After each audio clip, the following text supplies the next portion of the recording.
Welcome to Generations, the podcast where we explore the heart, the strategy, and the legacy behind family wealth. I'm Peter Leggett, Executive Chairman and Private Client Advisor at Arrow Wealth. Today on the Generations podcast, we're going to explore a topic that many people ignore until it becomes urgent or situation changes dramatically, and that's the concept of estate planning.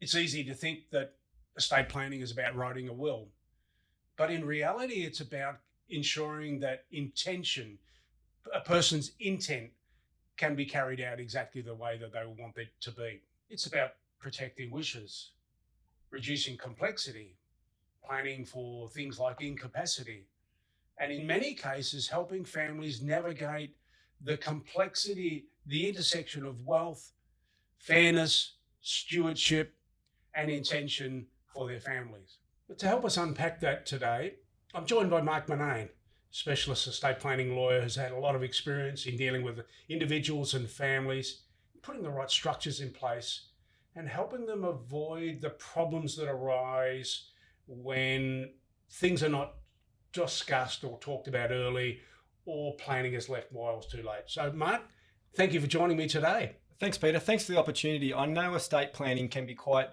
overwhelming for families to discuss or even think about.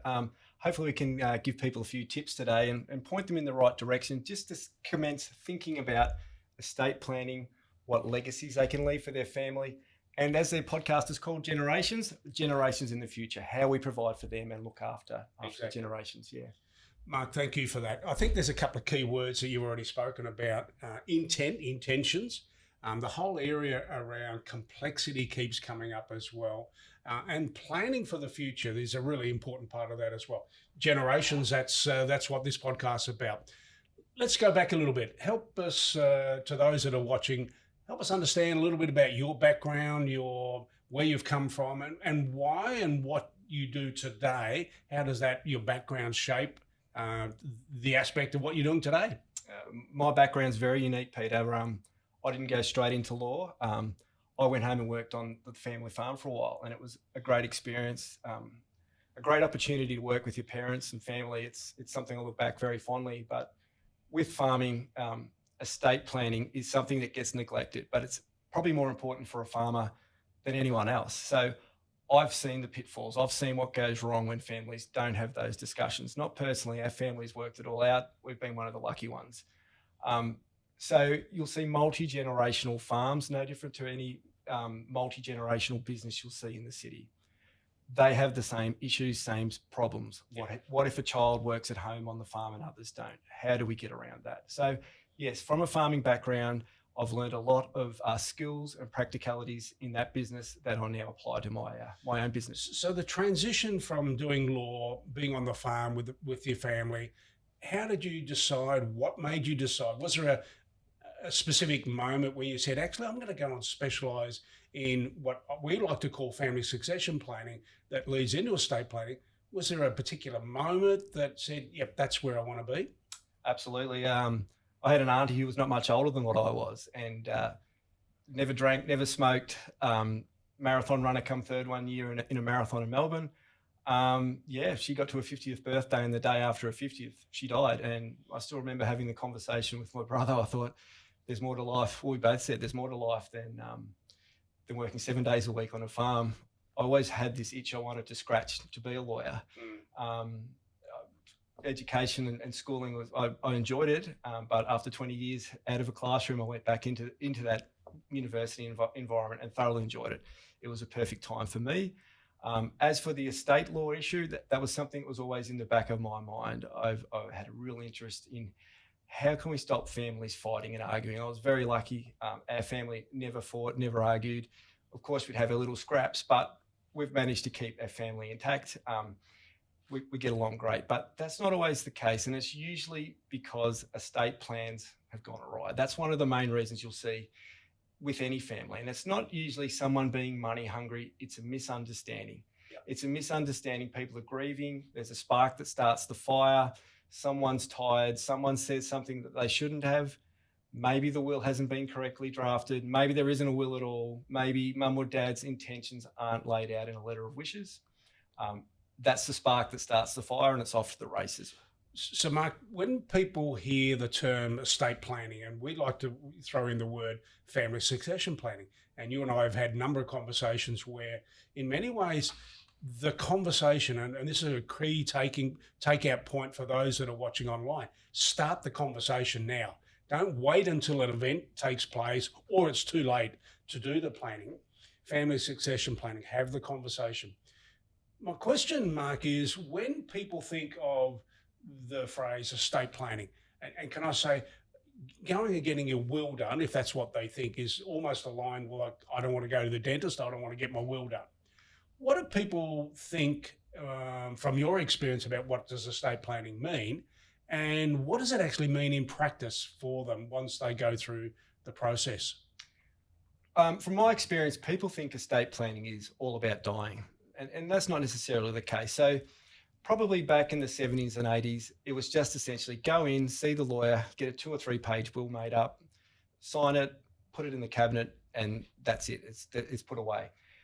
Estate planning now there is a level of complexity to estate planning. So there's now the option of a testamentary trust will. Now, we'll probably discuss that later. I know you'll be keen to discuss that, Peter.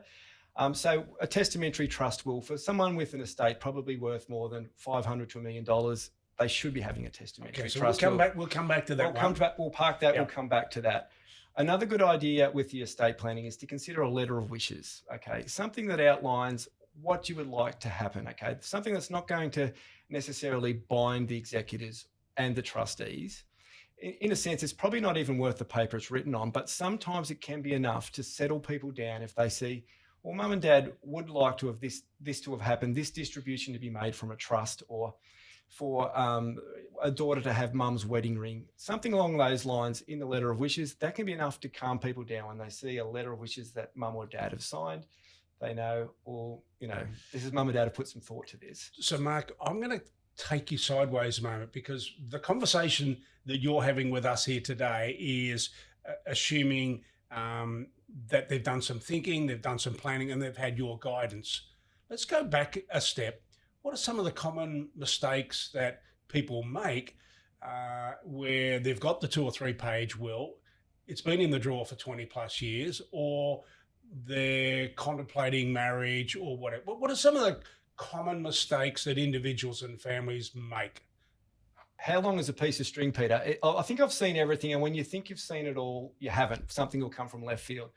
The common mistakes people make are they don't appoint the right executors. Okay, so they'll make an assumption that, and a common assumption is, I can't appoint my spouse as an executor because they're conflicted, they're a beneficiary. Now, that's not the case. You can appoint your spouse, you can appoint your children if they are beneficiaries. And in many cases, they're the right people. Absolutely. They understand your intention, they understand your wishes. Correct. They're part of your family, whether it be first or second generation going down. And of course, today, many people are talking and discussing around grandchildren as a major part of that. Correct. Going back to those areas of mistakes, yes, that's an important point for people who are watching, listening today, to say, hang on, maybe your spouse is exactly the right person. Absolutely. And another term for an executor is a trustee. So you need to appoint someone you trust to administer your estate, and make sure that it's the will, the estate is distributed according to the will. Okay, so you need someone you can trust. Another common mistake is we do see separations, we do see divorces, but when someone separates, I can't stress enough, also update your will, okay? Update your will, because we do see instances where people may separate, and for 20 years, they've been separated, they die, and the person they haven't spoken to 20 years, their ex-partner, will receive the entire estate. And do you think that they will say, oh no, I'll disclaim my share of the estate? So that's also the case if someone dies without a will. If they've been separated 20 years, the ex may get the entire estate if it's a small estate. So, but I think the biggest thing, and we're probably going to harp on this today, well, I'll harp on it, Peter, is just get started. Make a start. Start the conversation. Start the conversation. Start thinking about it. If you don't want to start the conversation, the best point may be just to pick up the phone, book an appointment with a lawyer, or arrange a chat for 15 minutes. What do I need to consider? How do I get started? What things should I be thinking about? who should I bring to my meeting with me? If you have a relationship that's on the rocks, there may be a conflict for the lawyer. So just have a chat, go through all those things. Most estate lawyers are good people. We're not the typical lawyers that you'll see on Suits. We're dealing with death every day. It keeps you grounded. We don't forget that. We're here to help. You made an interesting point before, Mark, about that common misconception is that people think making a will, it's all about dying. And, it's kind of a bit of Irish, like, gee, if I make a will, maybe that's going to bring, death even closer. Or you could argue the other way, well, making a will means that death will be pushed even further. So if that's the case, I'll do 2 of them just to double sure.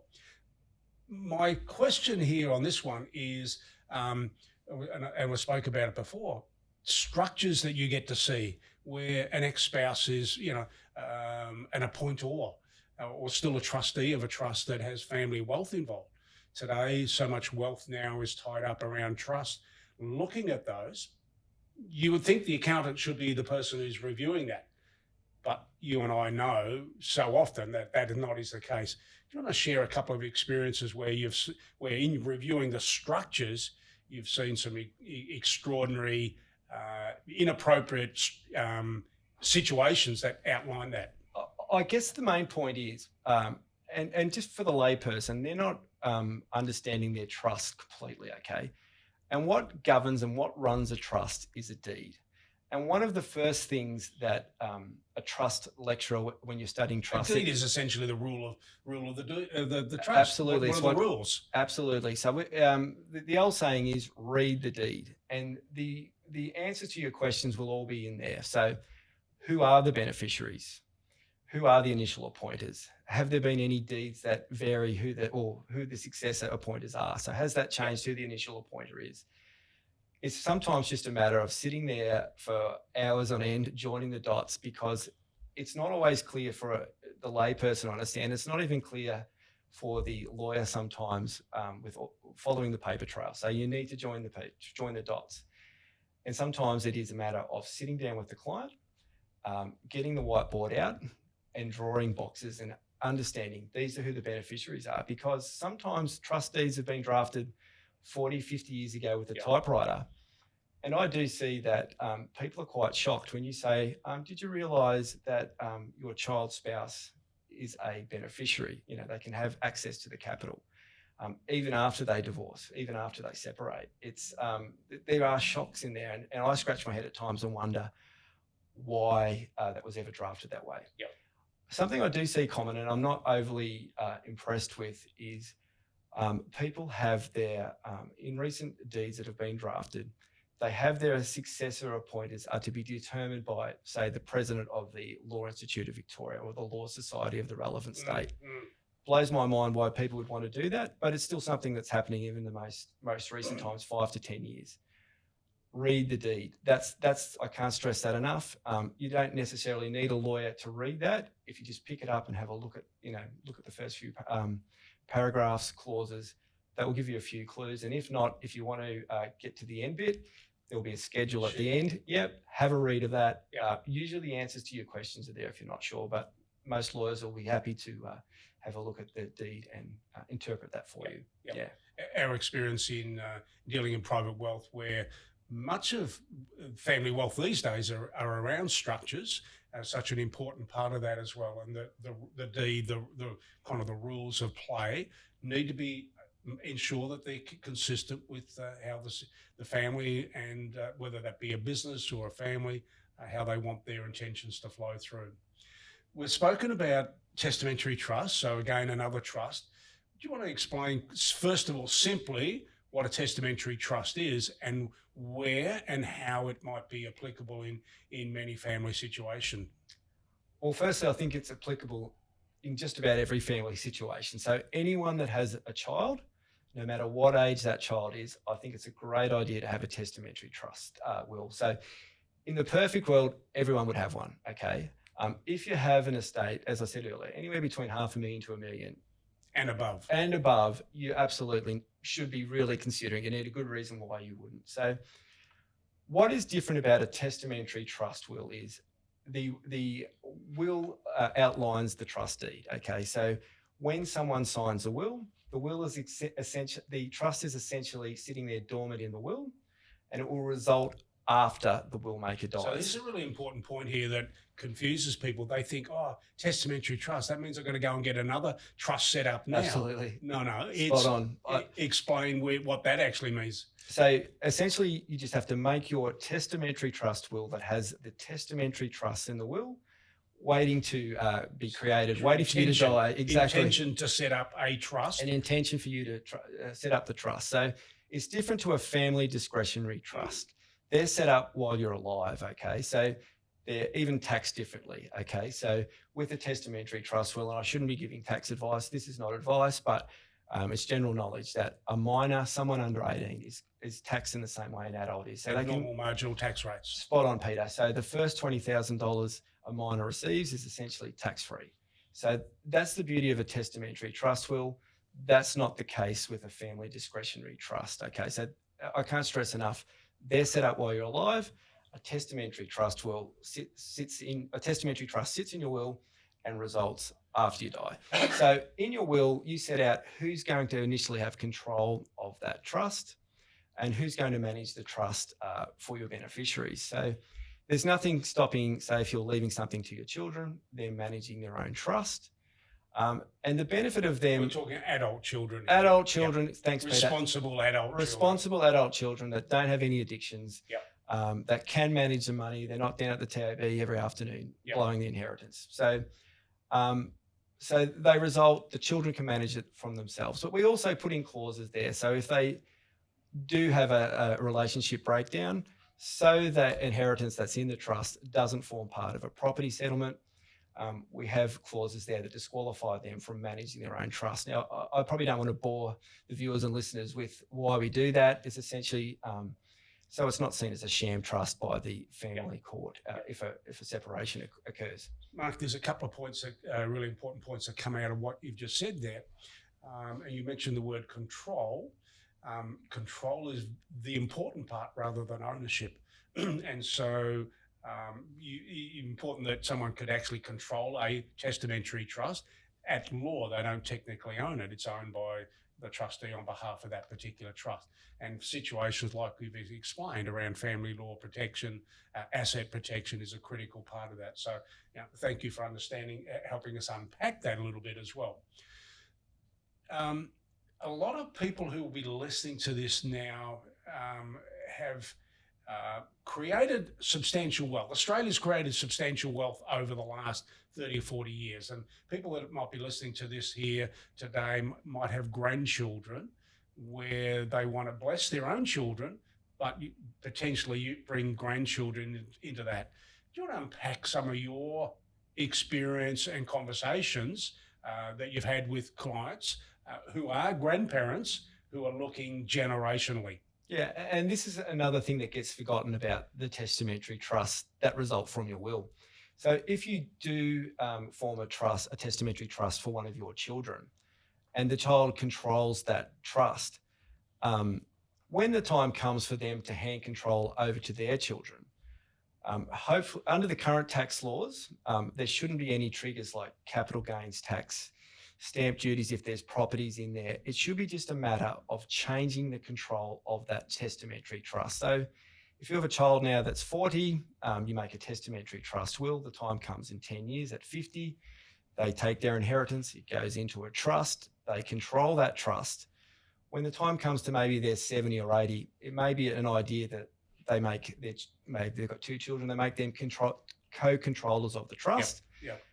Before they hand full control to them, they can provide guidance, a bit of understanding how trusts work, maybe make some resolutions for the trust just before the end of financial year each year, just so they understand how a trust operates, what we're trying to achieve. So they're understanding the asset protection mechanisms and also understanding what we're trying to do at tax time each year. That's essentially how I explain it to my clients, what we're trying to achieve here. It's not just for the next generation, it's for not just for the two generations away. These trusts, they stay in play. They don't vest until 80 years after they commence. So we're thinking really long term here. You could be providing for people that don't exist yet. I know it's a hard concept for people to understand, but So the ultimate legacy you can provide to your children, where you're setting something up that could last decades, like half a century or longer. Yeah. And this is where getting corrected good advice makes a lot of logical sense. And it opens up the questions that they may not have ever been thinking about before to help them explore that. Absolutely. It's an old saying, but you don't know what you don't know. And it is amazing sometimes. I love the whiteboard. I get that out, and you can just see people's eyes light up when they finally understand how a trust works. Maybe they've never had any trusts explained to them, even just their family discretionary trusts, how they work. And just sitting them down, I quite enjoy, just taking people through that and what we're trying to achieve here. And even the little mechanisms that we can pull, the little levers we can pull by who is initially going to be in control of this trust. And it's such an important thing. And I like to just sit down and say, there's 3 issues here we've got. We've got legalities, personalities, and practicalities. So I'll explain the legalities of the trust. Then we'll talk about the personalities. Are these personalities going to work together? Are they going to bother, going to see the accountant every year and put a tax return in? And then we've got the practicalities as well. Like if someone lives in outback Australia and doesn't have access, I know it's an extreme example, but access to the internet, it may not work if they're an initial appointer or an executor of your estate, whatever it is. So we run through those 3 points, and that is a big help to people when it's boiled down that simply. No matter how complex their matter is, those 3 things cover all the issues that we're trying to cover, and it just helps boil things down. So once someone has an understanding of what a trust is and how it operates, the clouds sort of go back, the sun starts to shine on them. They get the easy understanding of what we're trying to do here with their testamentary trusts in their wills. So, Mark, no doubt you've had plenty of situations where conflicts and disputes within families have occurred, just even in the conversations around the family succession before we even get to the drafting. Do you just want to unpack a couple of the common areas where that might well be, that rises up in these disputes or in conflicts? I guess it's the fear of not knowing. So when people are not knowing what's going on with mum or dad's will, maybe they've got a very vested interest. So they're part of a business, promises have been made. People don't understand what's going on. It's shining a light on those dark areas. So having those conversations, so with the lawyer to start with, I think is usually the best. Maybe you've already had them with your wealth advisor, and figuring out what the best steps forward are. Okay, so maybe you do have a child that has some sort of addiction, having an understanding of what the options are. So maybe it's not suitable that they do run their own trust.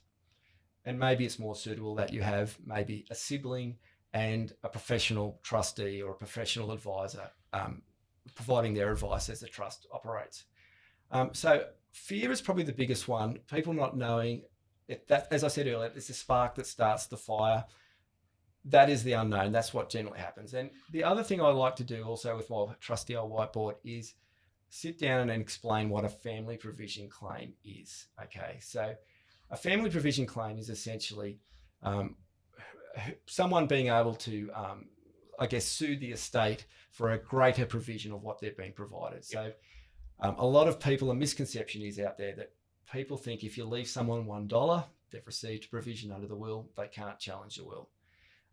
That's not an adequate provision. So the test is it an adequate provision? Is the person eligible to make a claim against your estate? Are they dependent? It all swings on the legislation and the fact. So if someone's worth $100 million, they're probably not going to have a successful claim against a $500,000 estate if they think they haven't been made an adequate provision. So it's also taking into consideration, I guess, who are the players who could make a claim against your estate. So it's important that the client understands that. Mark, for families with more complex situations, and you just mentioned before, people with children, grandchildren with disabilities, and we're seeing that almost an explosion of that category here in our society. What are some of the key issues for this conversation around family members that have special needs? And when there are family members who have special needs, either while you're alive, if you have a child with a special need while you're alive, or in your will, you can have a special disability trust. Now, that is governed very tightly under legislation. So who is eligible for a special disability trust? There is a set trust deed that must be followed. It's very strict. It's not something you can try at home, okay, on the weekend. You need advice. But people need to just understand that if there is someone out there that does meet the eligibility of a special disability trust, or they think they might, get in touch with a lawyer. We'll help them out, step them through that, what needs to happen for the special disability trust to be created. We have had a number of areas in our own particular business where the family situation has almost required us to work with a lawyer such as yourself to set up a family special disability trust because of people with special needs as well. Mark, I'm going to take you sideways a moment. We're talking about wills, we're talking about estates, we're talking about intention, family disputes, conflicts. However, much of family wealth today is actually not going to go into a person's will via their estate at all. Areas such as business assets that are companies' business assets, which is an extraordinary amount of wealth, as well as superannuation. You want to unpack the tips and traps around business ownership as well as superannuation assets? That's a great question, Peter. There's a lot of tips and traps. And one of the things I think the starting point we probably should consider is an estate distributes the assets in your personal name. Okay, so we can't distribute trust assets. So an asset in a trust, so there's a house held in a trust, that can't be distributed through your will. However, what we do is when there is a trust and the house is in the trust, we have a look at the trust deed as we discussed earlier, and we start to look at the control of the trust. Who's going to receive control of that trust? Whether it's after you die or why not now? So if there's a corporate trustee, maybe there's a sole director. It's a dangerous, precarious position to be in to have a sole director. It may be appropriate to have co-directors appointed now. So if anything does happen, the trust can continue. Also, when there's a business, when there's sole directors, that is a precarious position to be in. So if we have a sole director who doesn't have a will, there are people out there that operate like that. If something happens, like you die or you don't have enduring powers of attorney, incapacity, Peter, the business is probably going to grind to a halt until you can get some court or tribunal orders appointing someone to run your business. It's a very dangerous position to be in. It's not something that I'd recommend. Okay, so a lot of things there to consider with the companies and trusts involved in a family wealth. But what it boils down to is control and who's going to get that control. And again, it's the whiteboard. I need to get that out and explain who actually owns the shares in the corporate trustee or who owns the shares in the company. Quite often it's a bit of a jigsaw puzzle or a tree with branches going everywhere to explain. It also helps me and it also helps the client. It's an interesting one in conversations where a business owner, 3 children, and work through this conversation around control. Something happened, incapacity or passing on. What do they want? And they've got 1 or 2 children who work in the business and maybe 1 or 2 who don't work in the business. And so often we see intention spoken about, promises made, but the documentation doesn't flow with that. The will says basically divide the estate or the control or the shares or whatever equally amongst my sibling. And yet 1 or 2 children have been working faithfully in a business for a long period of time. Help us share some of those experiences and how you've navigated after the event. What can people do to be able to then avoid some of those pitfalls around inadequate planning? What it comes down to is everyone has different expectations, Peter, and we see this a lot. So when you're talking about a business situation, maybe 1 child works in the business with mum and dad, the other 2 children don't. Maybe promises have been made to that child in the business that the other 2 children haven't been aware of. Maybe that child has done some work for 3 or 4 months that hasn't been paid because things have been tight. Quite a common thing to happen. That's been forgotten about. The child working in the business assumes they're going to be repaid that either through the will or be paid sometime in the future. Everything needs to be put down on paper. So if there's loans given, have a loan agreement, okay? Provide the ability in that loan agreement to be able to put a caveat on or a mortgage on the property. It protects both parties, both the child if the child goes through a separation or if mum and dad have a dispute with their child in the business, okay? Another thing that doesn't get understood, and I don't think there's a perfect formula for this, and it gets forgotten about, are son and daughter-in-laws. Okay, they'll always have a say. They'll, there might be a family discussion between the 2 or 3 children and mum and dad. They're not in that conversation. But when the time comes, when mum and dad, or mum or dad die, the son and daughter like to have a say when the child comes home at night. The in-laws, yep. Absolutely. So it's whether, some families do it where the son and daughter-in-laws are included in the conversations.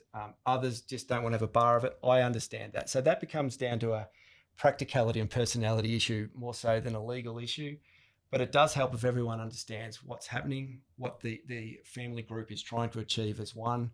It may not be perfect for everyone, but it could be the nearest we get to perfect, is just having everyone's expectations, wishes and promises that have been made met, understood, because when there's verbal conversations, they quickly get forgotten if they're not written down. Understood. Mark, let's touch on superannuation. When does it fall into a will, and when does it fall not as part of someone's estate? Great question, Peter. So one of the common misconceptions out there is superannuation forms part of your estate. And to a certain degree, that is correct. And it spins on fact. Okay. So automatically your superannuation doesn't form part of your estate. So I'm not sure if people are aware, but there's a thing called a binding death nomination. Okay. So it endures every 3 or 4 years. Every 3 years, you should be reviewing that. Wealth advisors are great people to review that with you. If you have a spouse, most people nominate their spouse. There are tax issues if you are leaving your superannuation to non-dependents, okay?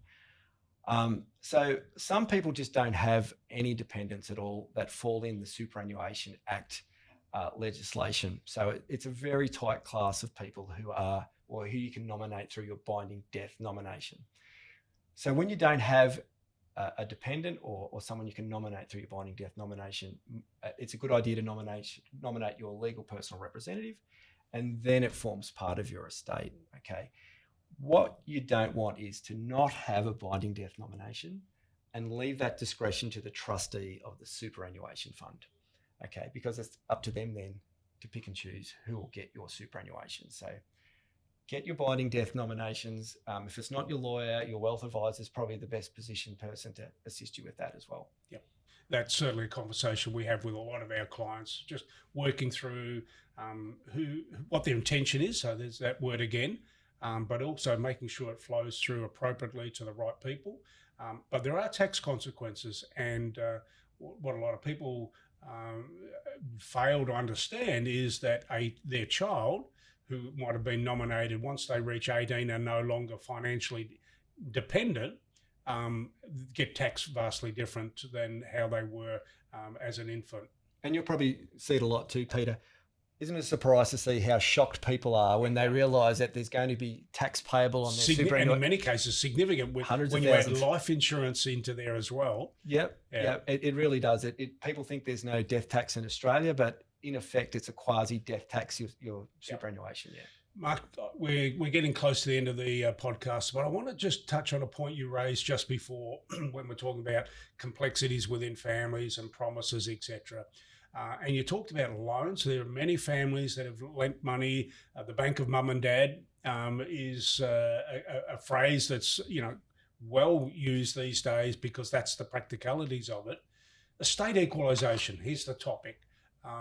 When child 1 or 2 have had a share to help them, school fees, deposits on homes, or help start a business, unpack a little bit about the importance of documenting into both in a will and outside of a will, and potentially having family conversations around equalising the estate. Equalisation clause, Peter, it's something that I'm not overly fond of, okay? What I really get concerned with, and people would be horrified to know how many mum and dad loans have been given to their children out there that are completely undocumented. And the assumption then is, with the family court, is it's a gift. So unless there's something to rebut that, to show that it is a loan, it's going to form part of a child's property settlement. Yes.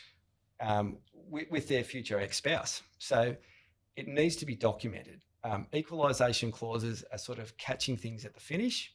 If the loan is there, the loan will be payable back to the estate if it's documented like that in the loan agreement. So in many ways, Mark, you should be having a loan agreement, even if your intention is something vastly different, Absolutely. matched up with a will or other statement of wishes matches that back up to the loan agreement.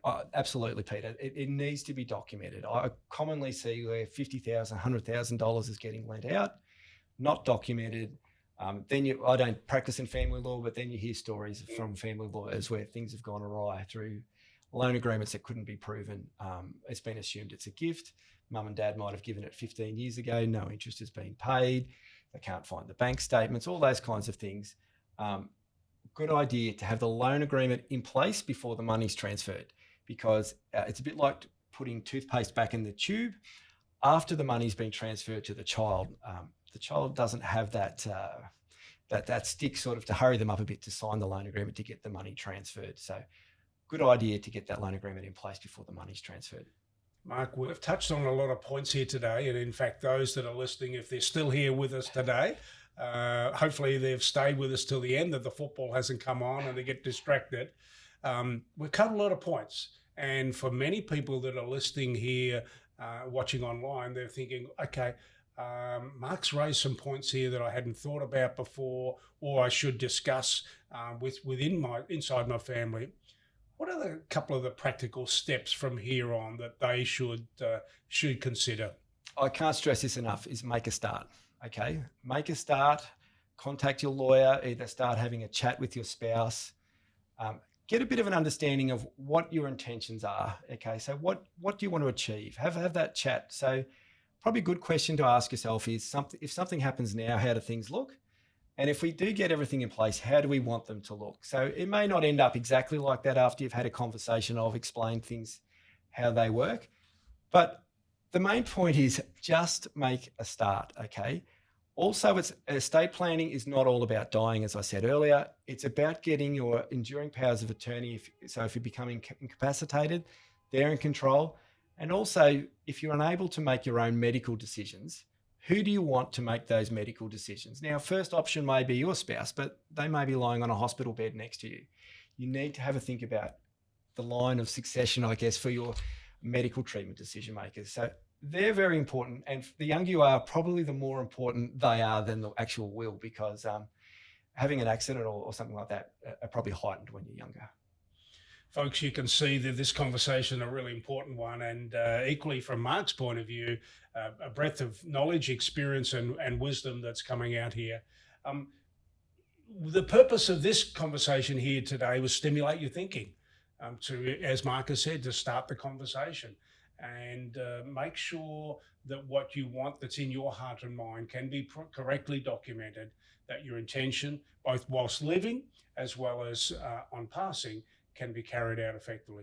Mark, thanks for joining us today. It's been a very valuable session. I really appreciate that. And I know this will stimulate some further conversations within families. So thank you for joining us today. Thanks, Peter. And that's what I want. I want a few conversations between families stimulated. Just start having the conversation. If I can stop any disputes in families, I've done my job. I think what we've also done is we're actually shown and demonstrated today that, hang on, some lawyers here actually got real people, real personality. So thank you for sharing all that part of it as well. So everyone listening today, thank you for joining us here on another episode of the Generations podcast. We hope that that's been worthwhile and valuable for you to stimulate your thinking. Thank you for watching. We look forward to you joining another episode of Generations. Bye for now.